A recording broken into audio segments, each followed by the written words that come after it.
పేరున నా హృదయపూర్వక కృతజ్ఞతలు తెలుసుకుంటున్నాను. ఈరోజు మీకు అందరికీ తెలుసు, అంటే ఒక వ్యక్తిని ఇంత పెద్దగా అభిమానించే ఒక పరిస్థితిని మీరే ఒక్కసారి, అంటే ఇక్కడ దాదాపు 50 నుంచి 60 ఏళ్ళు ఉన్న వాళ్ళు కూడా ఉన్నారు. ఒక్కసారి వెనక్కి ఆలోచన చేస్తే మేబీ సినిమా వాళ్ళు వచ్చినప్పుడు ఎగబడిపోతుంటారు అక్కడక్కడ, లేదా ఒక క్రికెటర్స్ లేదా మంచి స్పోర్ట్స్ లో సక్సెస్ అయిన వాళ్ళు వచ్చినప్పుడు కూడా ఎగబడిపోతుంటారు. బట్ ఏది ఏమైనా ఎవరి దగ్గరికైనా 1 లేదా 2 సార్లు వెళ్తే మళ్ళీ 3వ ఇంకా ఎలబుద్ధి కూడా కాదు. కానీ ఈ రాష్ట్ర చరిత్రలో, రాష్ట్రాన్ని కూడా చెప్పను, తెలుగు రాష్ట్రాల 2 రాష్ట్రాల చరిత్రలో ఒక మనిషి కోసం ప్రాణం ఇచ్చేందుకైనా సిద్ధపడి ఆ మనిషి కోసం ఏదైనా చేయడానికి, ఆ మనిషితో కరచాలనం చేయడానికి ఎంత పోరాటమైనా చేసి ఆయన దగ్గర చేరడానికి, ఒక మనిషి కోసం ఏదైనా చేసి దగ్గరికి వెళ్ళి ఒక ఫోటో సెల్ఫీ తీసుకోవడానికి ఆరాటపడుతున్నారో ఆ మనిషి ఈ తెలుగు రాష్ట్రాల చరిత్రలో ఉన్నది ఒకే ఒక్కడు. అది మన ప్రియతమ నాయకుడు జగన్ అన్న అని చెప్పడానికి గర్వపడుతున్నాను. నేను చెప్పింది నిజమా కాదా మీరు ఒక్కసారి ఆలోచన చేయండి.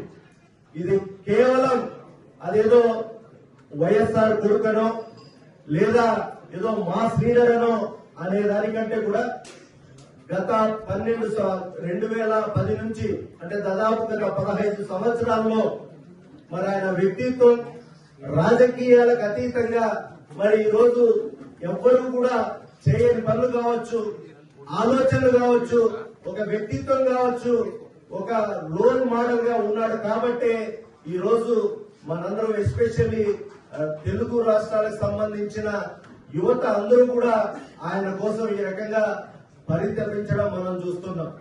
మరి ఎందుకు ఆయనంటే ఇంత పిచ్చి? ఇందాకనే చెప్పాను, అంటే రాజకీయాల్లో మంచితనం అంటే ఆనెస్టీ కావచ్చు, ఒక కమిట్మెంట్ కావచ్చు, empathy for a common man కావచ్చు, ఇవన్నీ కూడా చాలా రేర్ గా వినపడే పదాలు. కానీ కేవలం ఒక జగనన్న విషయంలో మాత్రమే ఒక మనిషిలో, రాజకీయ నాయకుల్లో ఆనెస్టీ కనిపెడుతుంది. అట్లాగే ఆయన చేసే పరిపాలనలో ఒక కమిట్మెంట్ కనిపిస్తుంది. ఒక కామన్ పూర్ మ్యాన్ విషయంలో ఒక ఎంపతి కనిపిస్తుంది.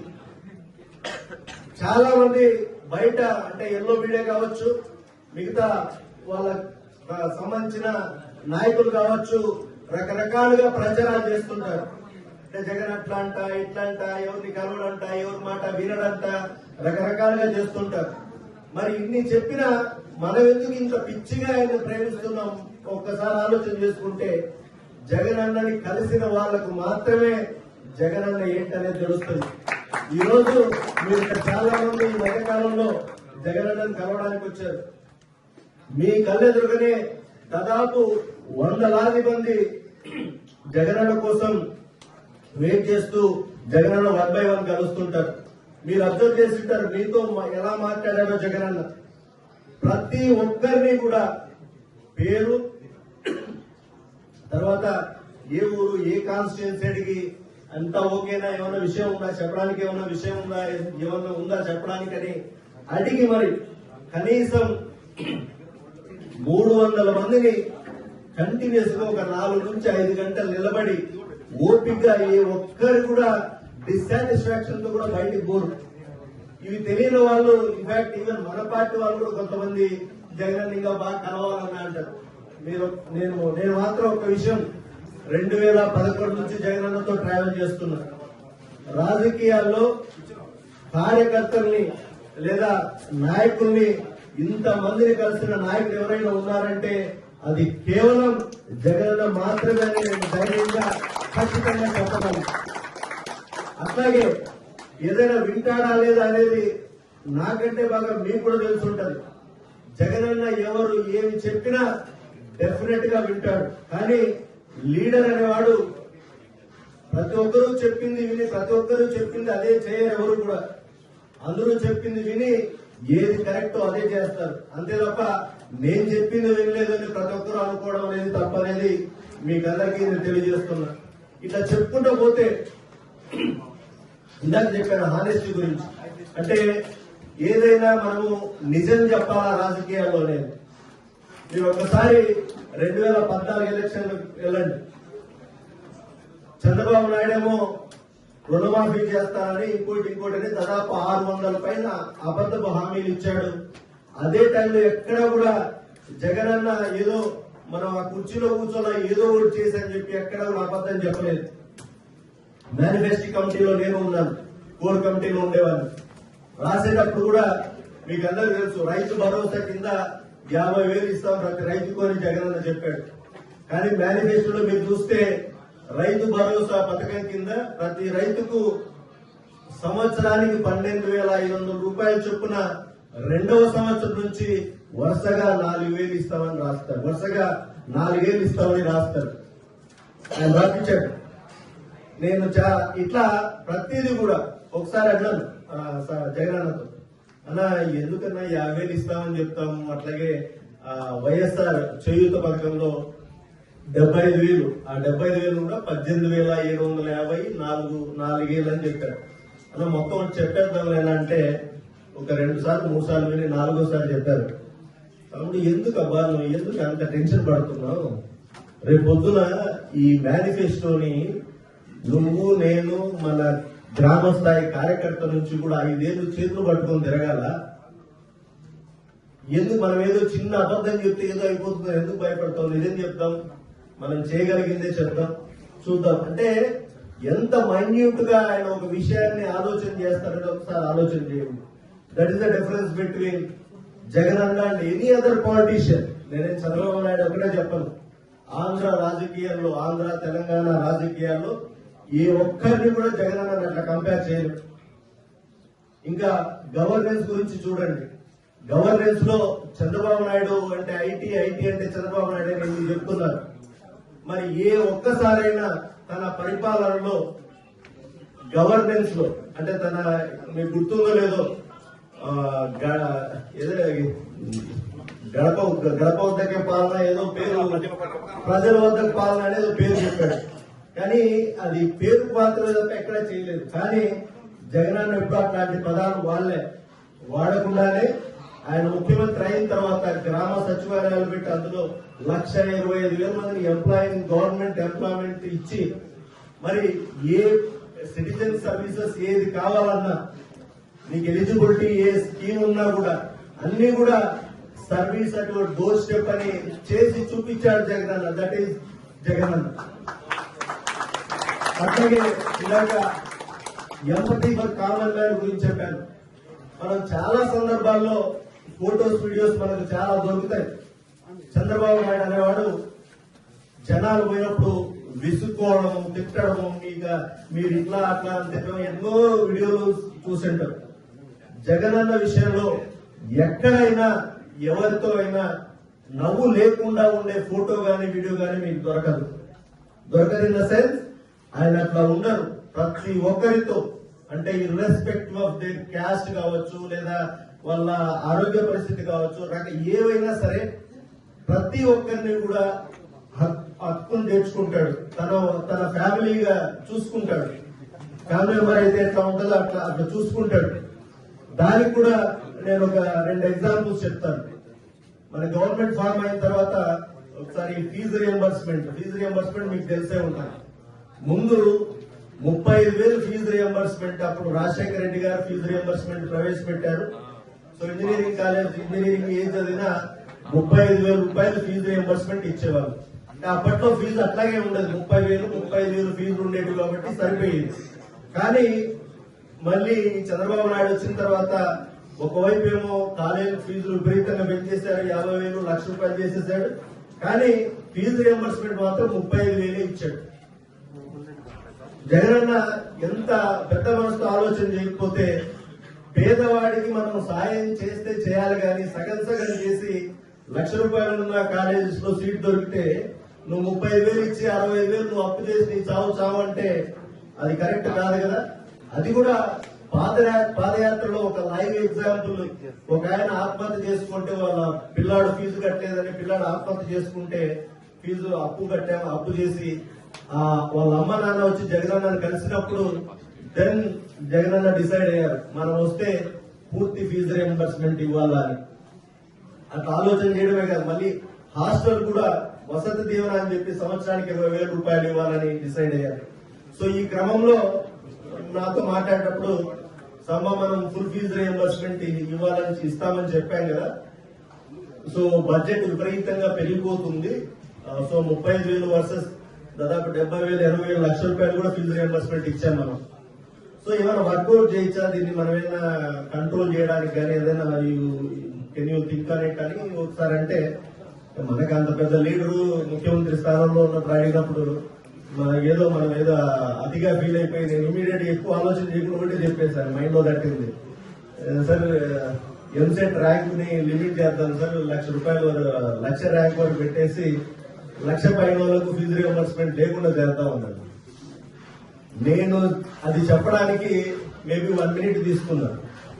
సార్ రిప్లై ఇవ్వడానికి నాకు 1 సెకండ్ తీసుకోలే. ఆయన ఇమీడియట్ గా ఇచ్చిన రిప్లై ఏంటో తెలుసా, 1,00,000 పైన ర్యాంక్ లో అంతా ఈ పల్లెల్లో అంటే సరిగా డబ్బులు లేక చదవలేక అటువంటి వాళ్ళు ఉంటారు కదా సార్, మనం సాయం చేయాల్సింది అట్లాంటి వాళ్ళకే కదా, నువ్వు వాళ్ళకే ఉంటుంది దేనికి అవ్వాలంటే. అంటే మీకు అర్థమైందంటే ఈ రిప్లై ఇవ్వడానికి నేను 1 సెకండ్ కూడా తీసుకోలేదు. దట్స్ హౌ నువ్వు ఒక మనిషి పర్సనాలిటీ, ఆయన మైండ్ సెట్, చెప్పేది ఇందాక empathy for poor and common man అనేది, ఇట్లాంటివి ఎన్నో ఎగ్జాంపుల్స్. అంటే నేను ఈ సందర్భంగా ఒకటే ఏం చెప్తా అంటే, లైక్ మీలో చాలా మంది అంటే జగనన్నను కలవకుండా పిచ్చిగా ప్రేమించేస్తా ఉన్నారు. మేము మాలాంటి వాళ్ళము లైక్ 2011 నుంచి ఆల్మోస్ట్ 15 years అంటే కలిసి ఉండి ఇట్లాంటి 100 కొద్ది ఎగ్జాంపుల్స్ ఆయన మంచితనం చూసినప్పుడు మేమెంత పిచ్చిగా ప్రేమిస్తున్నట్టు ఒకసారి అర్థం చేసుకోండి. దట్స్ వై ఇంకా ఆయన అంటే అది రోజు రోజుకు ఆ పిచ్చి ప్రేమ పెరుగుతానే ఉంటుంది.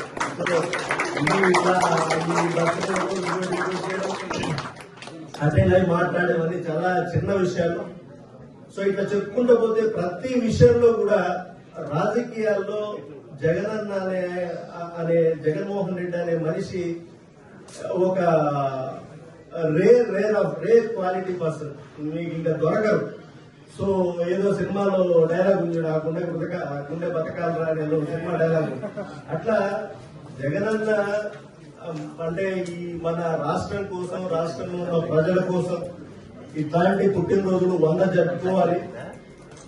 మనం ఇట్లాంటి చిన్నవి ఇది నిజం చెప్పాలంటే ఏదో జగనన్న బర్త్డే అనే దానికంటే కూడా it's love, respect, gratitude global గా మనము చూపేది అనేది నా అభిప్రాయం. బర్త్డే అనేది ఏదో ఒక రోజు ఒక ఈవెంట్ అనేది తీసేయండి. మనము ఉన్న నాడు మనం ఏ రకంగా చేసి జగనన్న చేస్తున్న మంచిని కావచ్చు, జగనన్న యొక్క పర్సనాలిటీ కావచ్చు, ఆయన వ్యక్తిత్వం కావచ్చు, ఇవన్నింటినీ కూడా ఎట్లా ప్రజల్లోకి తీసుకెళ్లాలని ఆలోచన చేయాలి. ఒకప్పుడు మీకు అందరూ తెలుసు, ఒక మనిషి యొక్క క్వాలిటీస్ కావచ్చు, లేదా ఒక పార్టీ యొక్క సిద్ధాంతం కావచ్చు, what ever call narrative building అంతా కూడా ఒక న్యూస్ పేపర్ ద్వారానో ఒక టీవీ ఛానల్ ద్వారానో అయ్యేది నెరేటివ్ బిల్డింగ్. బట్ ఇప్పుడు డిజిటల్ ఎరాలోకి వచ్చేసాం. ఓవరాల్ గా కూడా మన పర్సెప్షన్స్ మారిపోయాయి. టీవీలు చూసేవాళ్ళు, పేపర్ చదివేవాళ్ళు తగ్గిపోయారు. But at the same time మనకున్న అడ్వాంటేజ్ ఈ రోజు మనకే కాదు, పల్లెటూరులో ఉన్న ప్రతి ఒక్కరికి కూడా చేతిలో ఒక మొబైల్ ఫోన్ ఉంది. ఆ మొబైల్ ఫోన్ లోనే ఏం జరుగుతుంది, ఏంటి రాజకీయంగా ఏం జరుగుతుంది, ఏ పార్టీ ఏం చేస్తుంది, ఏ లీడర్ ఏం చేస్తున్నాడు అనేది తెలుసుకోగలుగుతున్నారు. మరి ఇక్కడ మన ఎన్ఆర్ఐ గోలు పాత్ర అనేది కీలకం అనేది నేను ఈ సందర్భంగా మీకు గుర్తు చేస్తున్నా. ఆల్రెడీ మీరు చాలా కాంట్రిబ్యూట్ చేస్తున్నారు. బట్ స్టిల్ ఇందాక అన్నప్పుడు చెప్పాడు శివన్న, ప్రతి ఒక్కరికి కూడా అకౌంట్స్ ఉండి ఒక పర్సెప్షన్ బిల్డ్ అవ్వాలంటే మనం ఫ్యాక్ట్సే, అబద్ధాలు చెప్పనక్కర్లేదు. మీకు సింపుల్ ఎగ్జాంపుల్, మనం ఎంత వర్క్ చేయాలంటే గూగుల్ సెర్చ్ లో వైఎస్ జగన్మోహన్ రెడ్డి అని కొట్టే వైఎస్ఆర్ కాంగ్రెస్ పార్టీ అని టైప్ చేసిన ఒక ఫస్ట్ సెర్చ్ లో టాప్ 10 రిజల్ట్స్ అన్ని మనం చేసిన మంచి లేదా నిజాలు వస్తే చాలు, దట్స్ అయిపోయింది, మనం సక్సెస్ అయినట్టే అన్నారు. ఇక కానీ ఇప్పుడు ఆ రకంగా లేదు. ఎందుకు లేదు అనేది ఒకసారి ఆలోచన చేయండి. అంటే ఈ ఓఆర్ఎం అంటే online research, online reputation management కానీ, ఎస్ఈఓస్ కానీ అవి ఎట్లా చేస్తాం అంటే ఇప్పుడు కేవలం సోషల్ మీడియాలో ఒక పోస్ట్ ని షేర్ చేయడమో, లైక్ చేయడమో లేదా రీట్వీట్ చేయడమో కాదు. కామెంట్ చేసినప్పుడు ఆ కామెంట్ కూడా ఆర్టిఫిషియల్ ఉండకూడదు, ఆర్గానిక్ గా ఉండాలి. ఆర్గానిక్ ఎందుకు ఉండదు? ఈ రోజు ఇక్కడ మనకు ఉన్న ప్రతి ఒక్కరికి కూడా జగన్మోహన్ రెడ్డి గారి ద్వారా మనకు, మన ఫ్యామిలీ మెంబర్కు, మన బంధువులకు ఏదో రకంగా మంచి జరుగుంటది.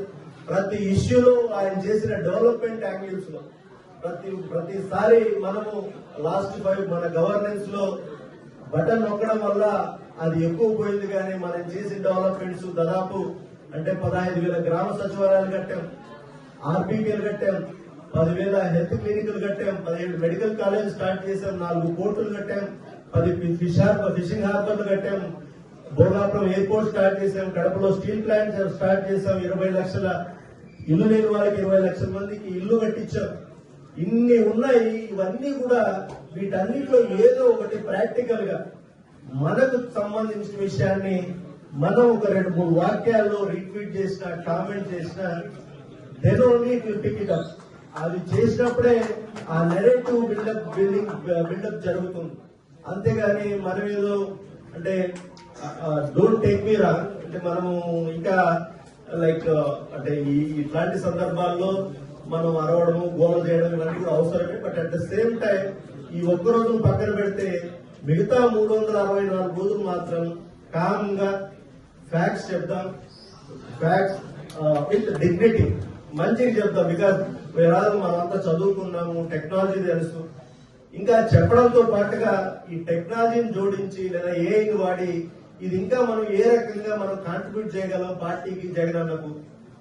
మళ్ళీ చెప్తున్నా, ఈ రోజు మనమంతా ఇక్కడ ఉన్నాము అంటే ఏదో రకంగా ఇక్కడ కూర్చున్నామంటే మనమంతా జగనన్నని ఎంత ఇష్టపడుతున్నామో మనకు బాగా తెలుసు. జగనన్న ఎందుకు ఈ మన రాష్ట్రానికి ముఖ్యమంత్రి కావాలనేది కూడా మనకు తెలుసు బాగా. మనకు వచ్చేది ఉండదు.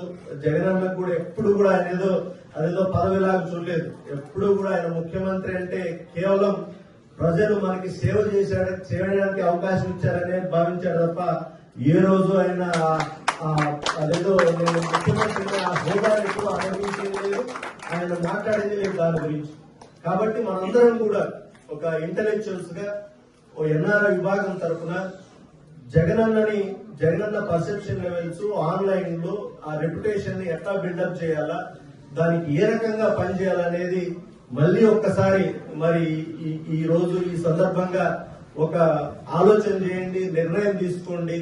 బెటర్ గా ఎట్లా చేయొచ్చు. ఇప్పుడు నేను నాకు తెలిసిన కొన్ని విషయాలే చెప్పుకుంటాను. నాకంటే తెలివైన వాళ్ళు, టెక్నాలజీ తెలిసిన వాళ్ళు నా ముందర మీరంతా ఉన్నారు. మీరు కూడా మాకు చెప్పండి, అన్న ఇట్లా చేద్దాం బాగుంటుందని. ఐ బిలీవ్ మీరందరూ కూడా మీరందరికి తెలుసు, నేను అందరికీ అందుబాటులోనే ఉంటాను. జస్ట్ అదే ఒక మెసేజ్ కానీ ఒక కాల్ కానీ ఐ డోంట్ థింక్ నేను ఎప్పుడు మీ కాల్స్ కానీ మెసేజ్ కానీ మిస్ అయిందని నేను. సో ఇండియా ఎప్పుడు వచ్చినా you please call me, text me. So any time మీరు జగనన్నని కలవచ్చు, మీరు అనుకున్నవి జగనన్నకి చెప్పచ్చు, నాకు కూడా చెప్పచ్చు. టుగెదర్ మళ్ళీ జగనన్నని ఈ బర్త్డే అకేషన్ సందర్భంగా మరి 100 ఏళ్ళు ఆయన ఆయురారోగ్యాలతో ఉండాలని, ఈ రాష్ట్రానికి వీలైనంత కాలం ముఖ్యమంత్రిగా ఉండి ఆంధ్రప్రదేశ్ ను అభివృద్ధి పథంలో దూసుకెళ్లేలాగా చేసి ఆంధ్రప్రదేశ్ లో ఉన్న ప్రజలందరినీ కూడా వాళ్ళ బతుకులు మారేలాగా హెల్త్ విషయంలో కావచ్చు, ఎడ్యుకేషన్ విషయంలో కావచ్చు, డెవలప్మెంట్ విషయంలో కావచ్చు, గవర్నెన్స్ విషయంలో కావచ్చు. ఒక కోవిడ్ 2 ఏళ్ళు తీసేస్తే 3 ఏళ్ళు ఆయన అంత చేశాడంటే ఒక 20 ఏళ్ళు ఆయన ముఖ్యమంత్రిగా ఉంటే మన రాష్ట్రం ఎట్లా ఉంటుందనేది ఒక్కసారి ఆలోచన చేసి ఆ దిశగా మనమంతా కలిసి పనిచేయాలని మీ అందరినీ కోరుతూ మరొక్కసారి ఈ అవకాశం ఇచ్చిన మీ అందరికీ కూడా UK team and also especially ఈ కోవెంట్రీ టీం అందరికీ పిల్లలందరికీ కూడా థ్యాంక్స్ చెప్తూ యూకే నుంచి కూడా చాలా దూరం నుంచి కూడా ఇక్కడికి వచ్చారు. ఇందాక నుంచి చాలా మంది కలిశారు. మీ అందరికీ కూడా పేరు పేరున పార్టీ తరఫున హృదయపూర్వక ధన్యవాదాలు చెప్తూ సెలవు తీసుకుంటున్నాను.